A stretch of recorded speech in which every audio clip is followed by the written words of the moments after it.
UP की सियासत में इस समय काफी उथल पुथल मची हुई है, जिसकी वजह है यूपी विधानसभा का उपचुनाव।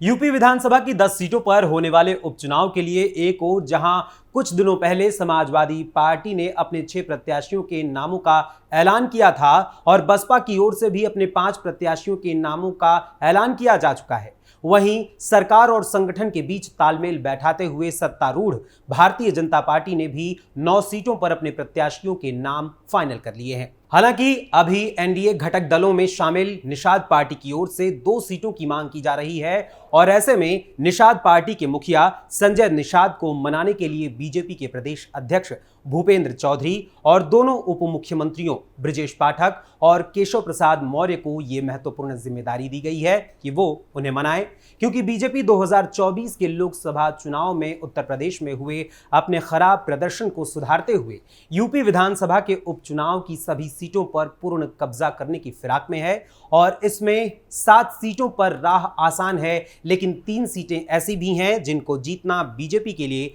टेढ़ी खीर साबित हो सकता है। आखिर कौन सी हैं वो 3 सीटें जो भाजपा के लिए बनी हैं चुनौती, और क्या है बीजेपी का मास्टर प्लान, आज मैं आपको बताऊंगा हमारी इस स्पेशल स्टोरी में। नमस्कार, मैं हूं अखिलेश पांडे और आप देख रहे हैं कैपिटल टीवी उत्तर प्रदेश। लोकसभा चुनाव 2024 के दौरान बीजेपी को यूपी में काफी बड़ा धक्का लगा था। पार्टी ने यूपी में क्लीन स्वीप की उम्मीद की थी, लेकिन ये उम्मीद टूटी और उसे यूपी में 80 में से मात्र 33 सीटों पर ही संतोष करना पड़ा था। वहीं समाजवादी पार्टी ने इस लोकसभा चुनाव में यूपी में 37 सीटों पर जीत हासिल की और एक नया रिकॉर्ड भी बनाया था और भाजपा हैट्रिक लगाने से चूक गई थी। वहीं लोकसभा चुनाव में हुए नुकसान की भरपाई के लिए भारतीय जनता पार्टी पूरी तैयारी में है कि इस उपचुनाव में अधिक से अधिक सीटों को जीतकर लोकसभा चुनाव में हुए अपने नुकसान की भरपाई पूरी की जा सके और विधानसभा की 10 सीटों पर कब्जा किया जा सके।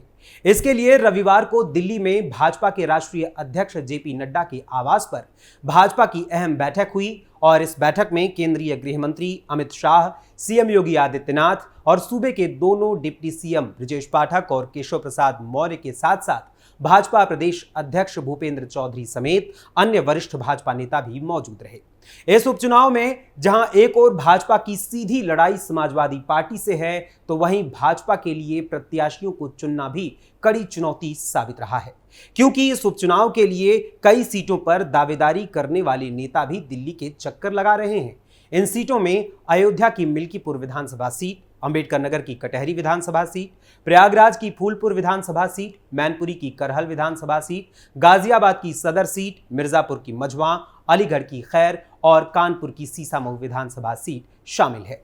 इसके साथ ही मुजफ्फरनगर की मीरापुर सीट, जिस पर 2022 के यूपी विधानसभा चुनाव में रालोद ने जीत हासिल की थी, तो वहीं उस सीट को रालोद को दिए जाने का निर्णय किया गया है और साथ ही कुंदरकी विधानसभा सीट पर बीजेपी ने अपने प्रत्याशी का नाम भी फाइनल किया है।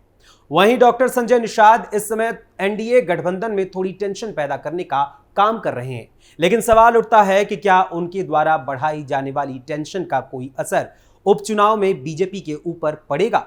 दरअसल निषाद पार्टी के राष्ट्रीय अध्यक्ष डॉक्टर संजय निषाद ने भाजपा के सामने 2 सीटों अंबेडकर नगर की कटहरी विधानसभा सीट और मिर्जापुर की मझवा विधानसभा सीट की मांग रख दी है और साथ ही गठबंधन के नियमों का हवाला भी दिया है।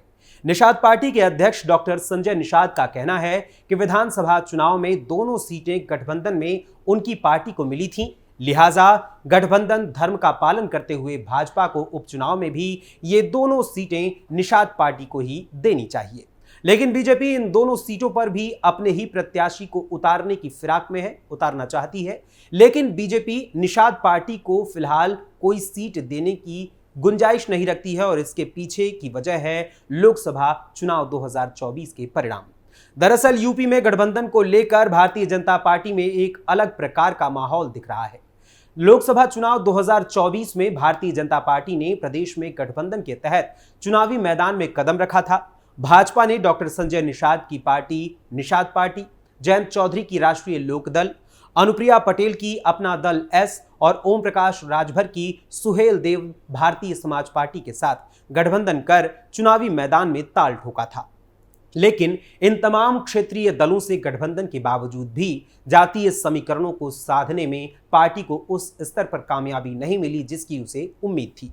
गौरतलब है कि भाजपा को लोकसभा चुनाव 2024 में 80 में से महज 33 सीटों पर ही जीत मिली, जबकि लोकसभा चुनाव 2019 में भाजपा ने 62 सीटों पर जीत हासिल की थी।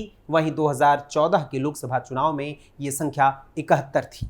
पिछले दोनों लोकसभा चुनाव की अगर हम बात करें तो उस दौरान भाजपा ने अपना दल एस के साथ ही गठबंधन किया था। ऐसे में बड़े स्तर पर जातीय समीकरणों को साधने की रणनीति का कोई खास असर 2024 के लोकसभा चुनाव में नहीं दिखा। खास तौर पर निषाद पार्टी की यदि हम बात करें तो बीजेपी ने 2024 के लोकसभा चुनाव में निषाद पार्टी के अध्यक्ष डॉक्टर संजय निषाद के बेटे प्रवीण निषाद को अंबेडकर नगर लोकसभा सीट से दोबारा 2024 में चुनावी मैदान में उतारा था।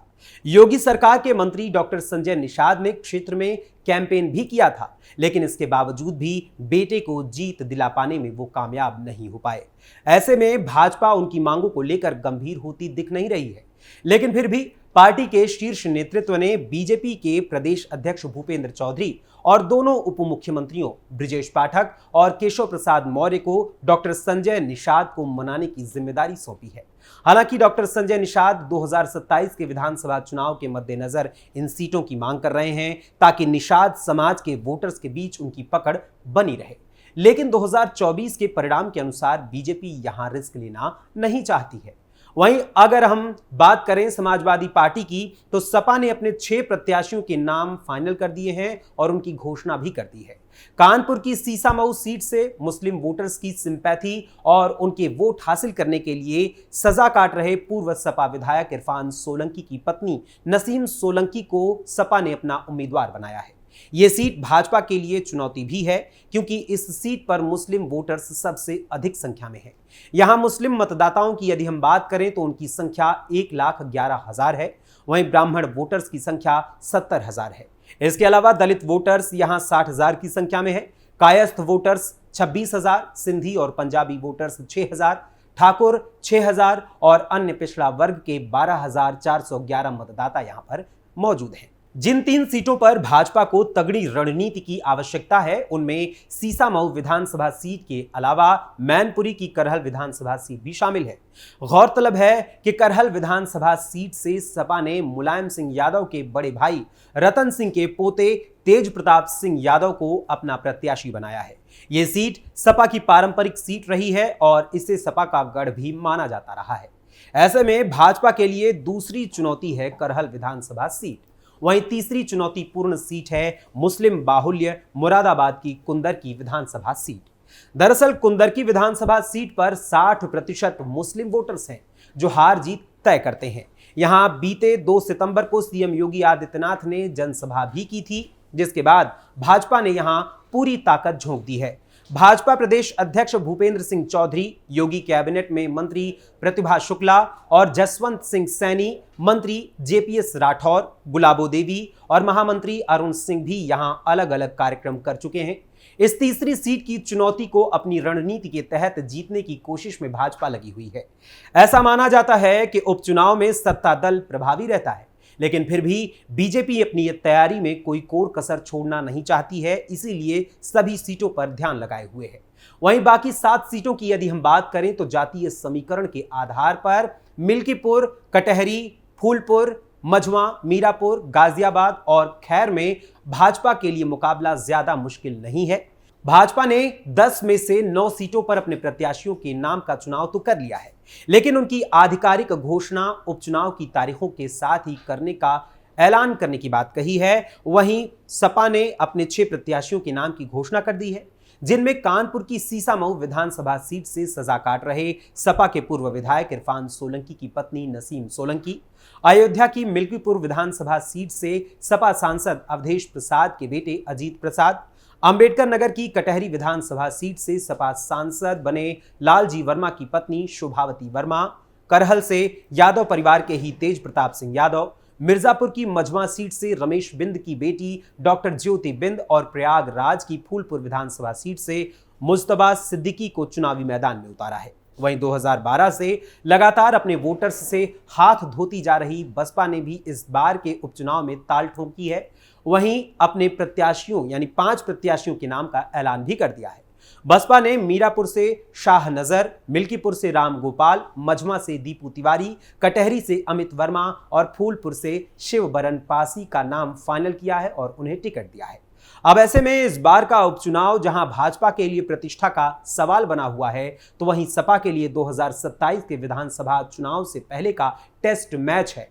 तो वहीं बसपा के लिए भी अपने अस्तित्व की लड़ाई के लिए यह उपचुनाव काफी अहम बन गया है।